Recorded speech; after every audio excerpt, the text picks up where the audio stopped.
Well, nearly 4 months have passed since then, and the Trump administration still has not released the Epstein files. The story goes on.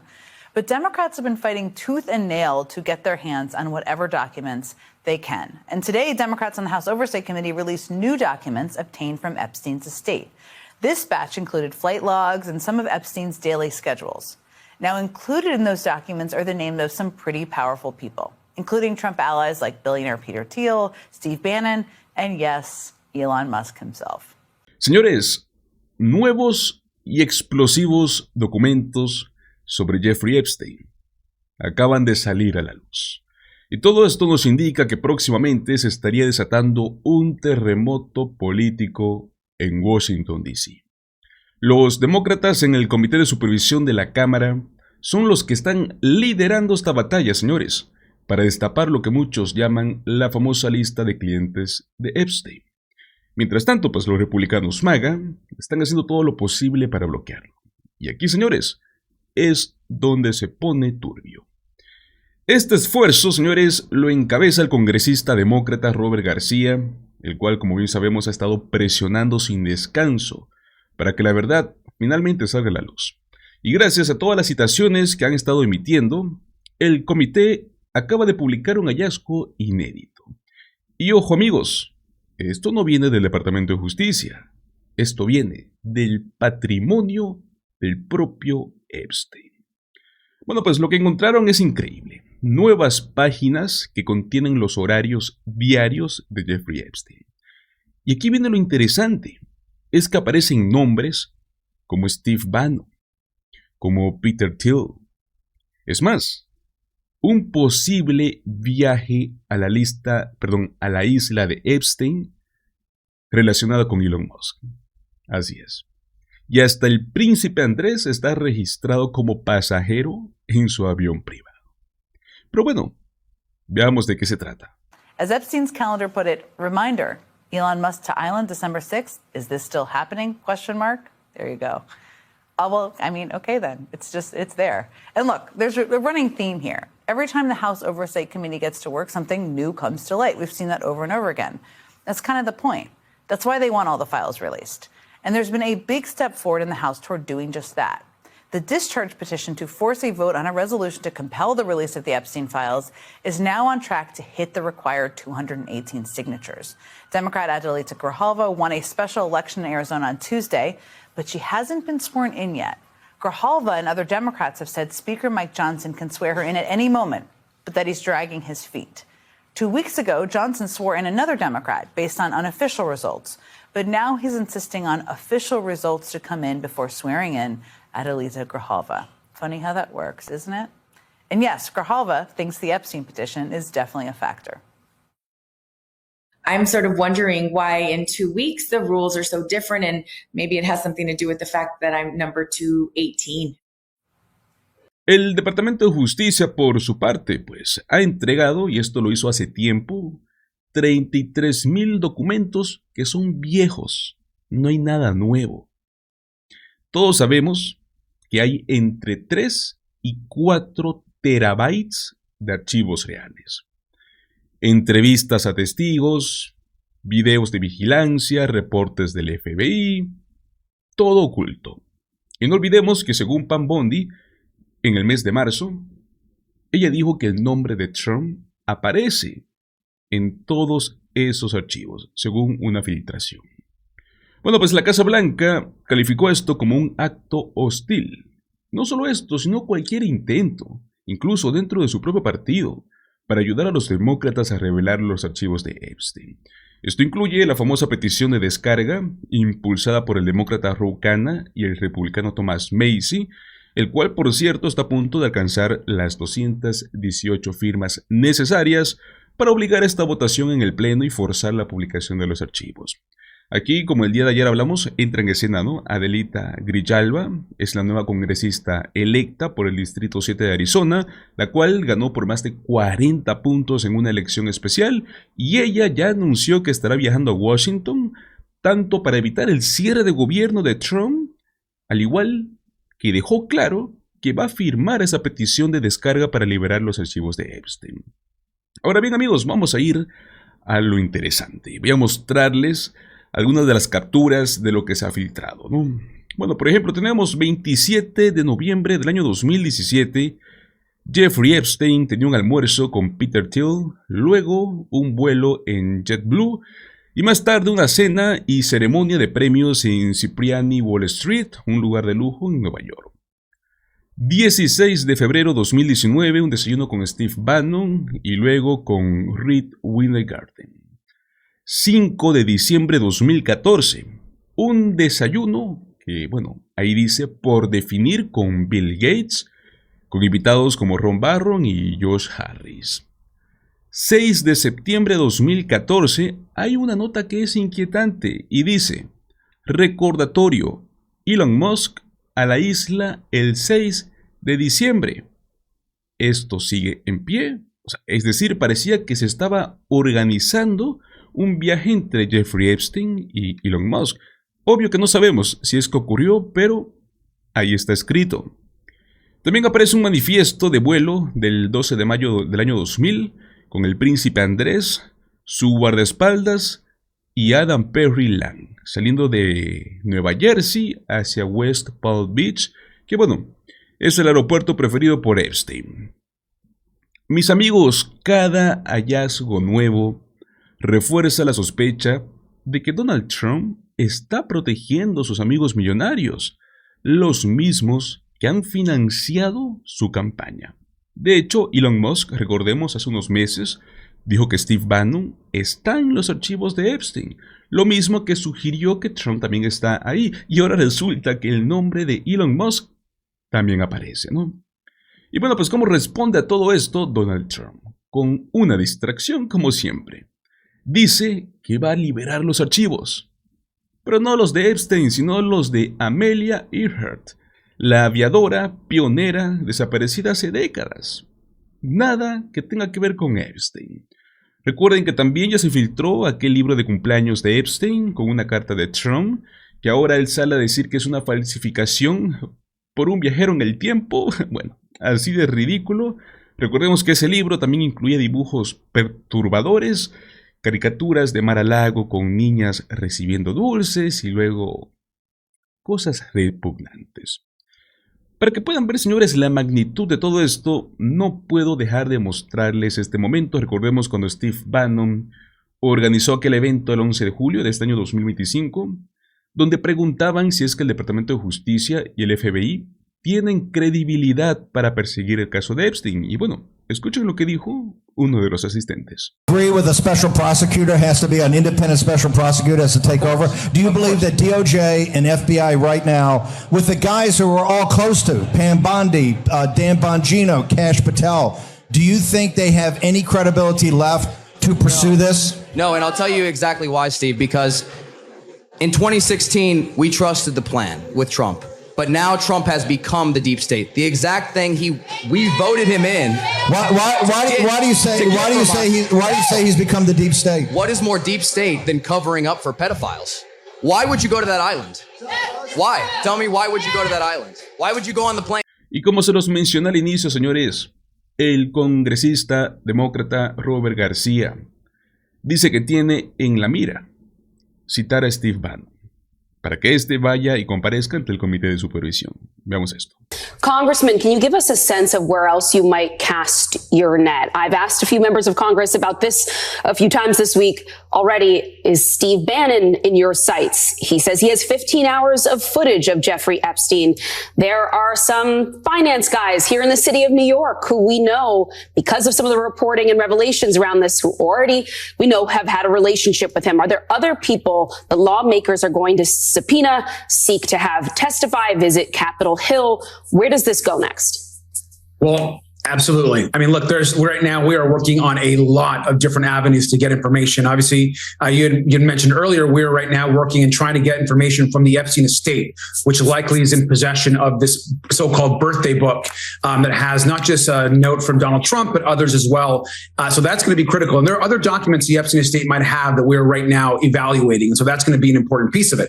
Look, we also have a active whistleblower program. There are folks we know, not just in the Department of Justice and the FBI, but others in business and New York, and like you said, within some New York circles and other places that have information that we want to access. And so we're right now actively working on not just different ways of getting the information, subpoena power, working with those Republicans that actually want to be bipartisan and get to the truth. All of it is on the table. But I also don't want to minimize what we were able to do last week for the American public. I mean, we won a bipartisan subpoena of the full Epstein files, unredacted, from the Department of Justice. And that was done in a way where some Republicans, we got them to break and join us. And so that needs to happen immediately. And James Comer, in the next few days, needs to issue that subpoena. Ahora bien, amigos, cabe recalcar que el propio Comité Demócrata de Supervisión aclara que esto no es una investigación partidista, por cierto, ¿no? Porque también han publicado páginas con nombres como Bill Clinton, como Larry Summers. En el caso de Clinton, por ejemplo, su vuelo ya era público, ¿no? Pero lo importante es que todos, sin importar el partido, se tiene que exigir la publicación completa de estos archivos, amigos. Y bueno, los republicanos no hagan, ¿no? Parecen preferir el cierre del gobierno y de Epstein de paso, ¿no? Antes de permitir que todo salga a la luz. Y amigos, esa es la realidad que nadie en Washington, D.C. quiere enfrentarse. Ahora bien, señores, Donald Trump y su amenaza directa con la democracia. Lo que pasó es algo sencillo, ¿no? Hemos visto cómo Trump consiguió que James Comey, ¿no? El exdirector del FBI en su primer mandato, que en su momento se le plantó, por cierto, ¿no? Logró que fuera acusado por un gran jurado. Pero lo que tenía que haber sido, ¿no?, un proceso judicial serio, al parecer se está convirtiendo en un espectáculo de revancha personal. Y cuando un presidente, y más aún el de Estados Unidos, utiliza el Departamento de Justicia como si fuese su arma privada, amigos, estamos entrando en el territorio del autoritarismo puro y duro en tiempo real. Veamos esta noticia. Good evening from New York. I'm Chris Hayes. Tonight we're learning even more about how Donald Trump finally got the Department of Justice to go after James Comey, former FBI director who notably refused to do Trump's bidding in his first term, was fired because of it, a man who became a vocal critic of the administration after Trump fired him, a man who was indicted by a grand jury in Virginia yesterday on 2 counts, making a false statement and obstruction. Now, those indictments were secured by a first-time prosecutor named Lindsay Halligan. Big case to have as your first case. She was Donald Trump's personal attorney. She then became a White House staff secretary. And Trump handpicked her as U.S. attorney on Monday expressly for the purpose of bringing charges against Comey and perhaps some others. Today, MSNBC is reporting that when Halligan brought the Comey charges to a grand jury yesterday, she found herself the lone representative of a 300-member office spearheading a case that her predecessor and many of the assistant U.S. attorneys who report to her considered too weak to bring charges. Halligan only got 14 of the 23 grand jurors to indict Comey on those 2 counts, and they declined to indict him on a 3rd charge. So a little bit of a hair my chinny chin chin kind of performance there. In a series of social media posts after the indictment was announced, Trump declared justice in America and called Comey a destroyer of lives and a dirty cop and a lot of other things. Today, a reporter asked Trump if there would be more prosecutions of people on his enemies list, and the president said this. It's not a list, but I think there'll be others. I mean, they're corrupt. These were corrupt, radical left Democrats. There'll be others. Look, that's my opinion. They weaponized the Justice Department like nobody in history. There will be others. 8 months in, Donald Trump is making his personal revenge the law of the land. It is the most aggressively forthright attempt at suppressing dissent that I've seen in my lifetime, and I think that we've seen in a very long time in this country. It started with allegations of mortgage fraud against New York State Attorney General Letitia James, who successfully sued Trump's business for fraud, and California Senator Adam Schiff, who led Trump's first impeachment trial, and Federal Reserve Governor Lisa Cook, who's the first black woman to sit on the Fed board, and who the president's currently trying to fire, although he's been barred by courts from doing so. But it's really accelerated in the last week. In the last week, we had Trump's FCC chairman going on a far-right podcast and openly threatening ABC and Disney and the affiliate networks to take Jimmy Kimmel off the air, ostensibly for the comments the late-night host made about Charlie Kirk's killer. And then just before the announcement of Comey's indictment yesterday, Trump signed an executive order in the Oval Office targeting what the White House calls domestic terrorist networks. But if you listen to White House policy advisor Stephen Miller, it sure sounds like they are talking about protesters and critics of the administration. What we have seen, if you look at whether it be going back to the riots that started with Black Lives Matter and all the way through to the Antifa riots, the attacks on ICE officers, the doxing campaigns, and now the political assassinations, these are not lone, isolated events. This is part of an organized campaign of radical left terrorism. It is structured, it is sophisticated, it is well-funded, it is well-planned. They want to go after anyone who opposes Trump because they think opposing Trump is proof that you are un-American, and because they want to consolidate a regime in a country where you won't have the rights that we've come to expect and enjoy. When asked about who might be targeted under the order, Trump named names. Soros is a name certainly that I keep hearing. I don't know, but Soros is a name that I hear. I hear a lot of different names. I hear names of some pretty rich people that are radical left people. George Soros, of course, the Hungarian-born American financier and Holocaust survivor who's donated millions to Democratic candidates and to progressive causes and to all sorts of causes. For years, George Soros did it has been a kind of grand unified theory of right-wing conspiracies and around the world, including right-wing populists and aspiring dictators in other countries. Well, now Donald Trump is ready to deputize the government to investigate him for what? For being an active member of civil society?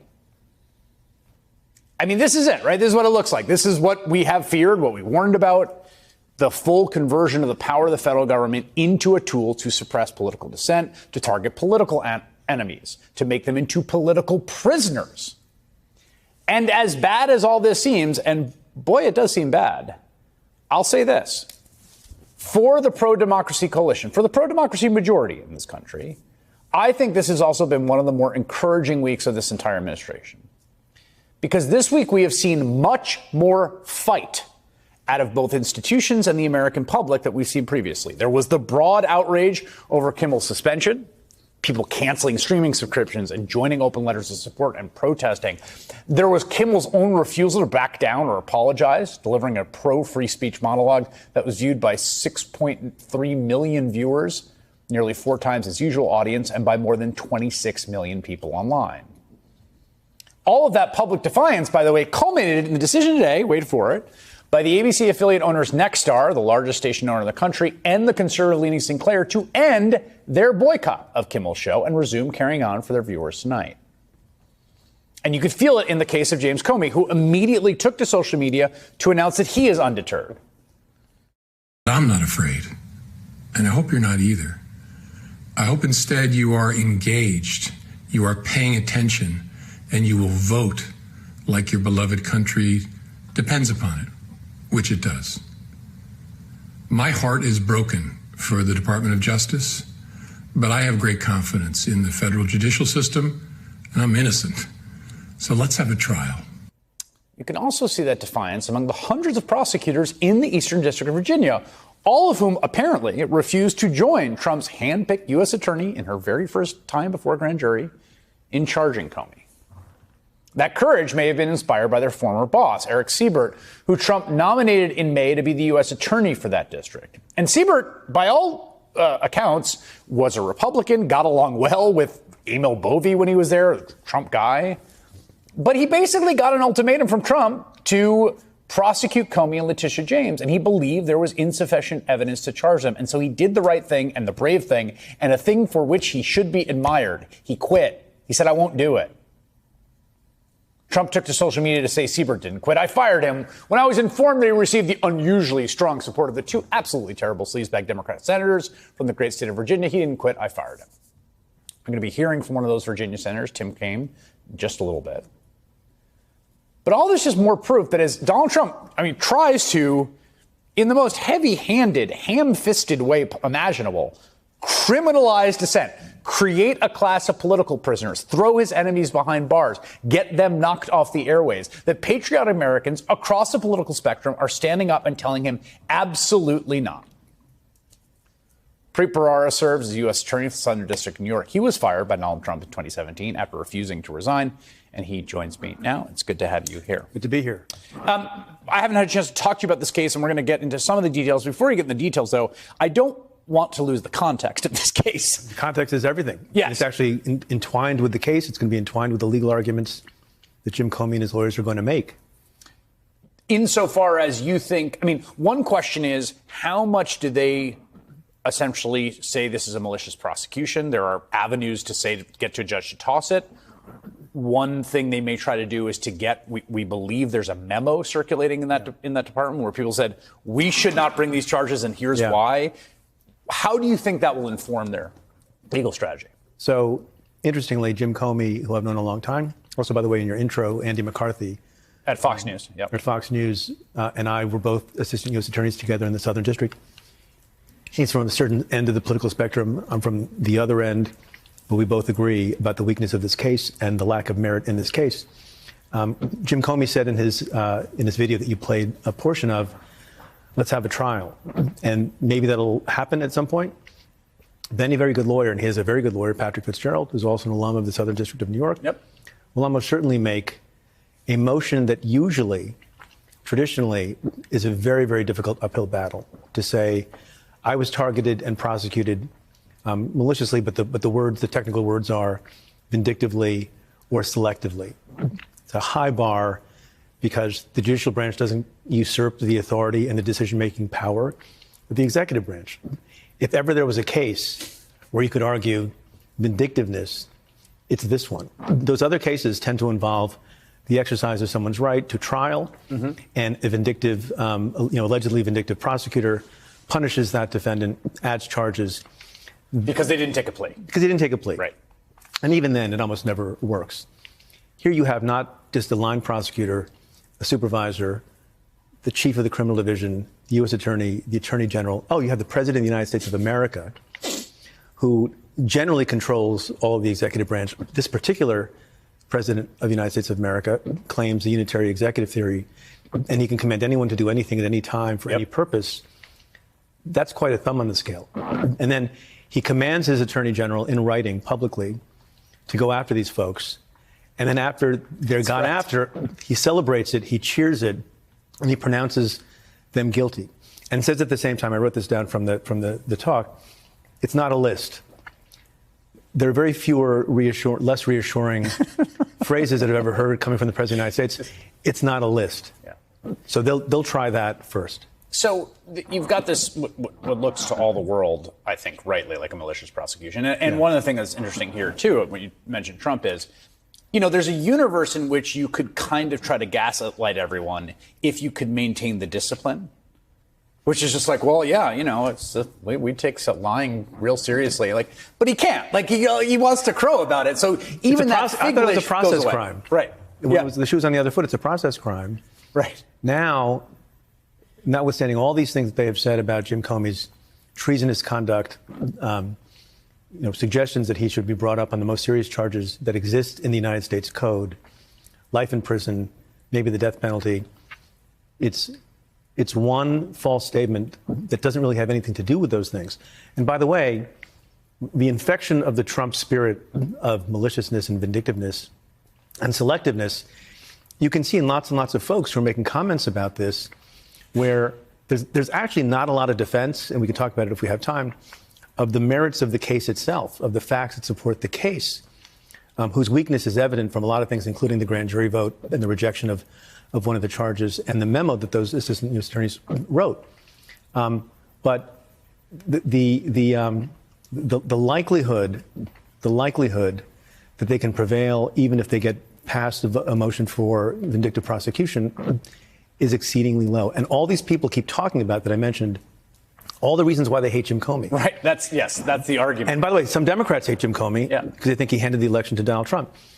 None of which have anything to do with, almost exclusively, with the facts of this case. Señores, Donald Trump en público frente a las cámaras dejó muy claro que luego de James Comey vendrán otros. Y ojo, no lo dijo como alguien que defiende la ley. Lo dijo como alguien que tiene una lista de enemigos esperando turno para ser castigados. Ahora bien, ¿por qué esto es tan peligroso? No se trata aquí de aplicar la justicia por igual. Se trata de perseguir a quienes lo critican. Se trata de mandar un mensaje de miedo. Si tú me desafías, yo te castigo. Miren, incluso si alguien quisiera justificarlo diciendo, bueno, si cometieron un delito, que enfrenten consecuencias. El problema es quién decide eso. Pues en este caso no es un fiscal independiente, peor aún un sistema imparcial, es Donald Trump, utilizando a sus abogados puestos a dedo para fabricar casos débiles que la misma fiscalía había rechazado antes. Eso a mí me huele a persecución. Y bueno, aquí está lo más grave porque no se queda en el tema de James Comey, ¿no? Como les dije, Trump ya mencionó otros. ¿Y quiénes pueden ser los otros? Tenemos desde Letitia James hasta Adam Schiff. Es más, incluso pasando por figuras como Lisa Cook en la Reserva Federal. Y por último, hasta ciudadanos, empresarios que están financiando causas progresistas. O sea, básicamente cualquiera que le lleve la contra corre el riesgo de convertirse en su próximo objetivo. Si les suena democracia a estos señores es porque ustedes están muy mal. Mi postura es muy clara. Lo que Trump está haciendo es utilizar el poder del Estado para poder saciar su sed de venganza. Una sed de venganza que la tiene atorada en la garganta desde hace 4 años. Y cuando un líder convierte a sus adversarios políticos en criminales por decreto, la línea de la democracia y la dictadura se borra por completo. Pero bueno, amigos, quiero saber qué opinan ustedes. ¿Creen que estas amenazas de Trump son solo palabras vacías? ¿Será que estamos viendo en tiempo real cómo es que está intentando consolidar un sistema autoritario en Estados Unidos? Los leo en los comentarios. Muchísimas gracias por acompañarme hasta el final de este video. Recuerda, como siempre, déjame tu like, comparte mi contenido y suscríbete a nuestro canal. Nos vemos en el próximo video. Hasta luego.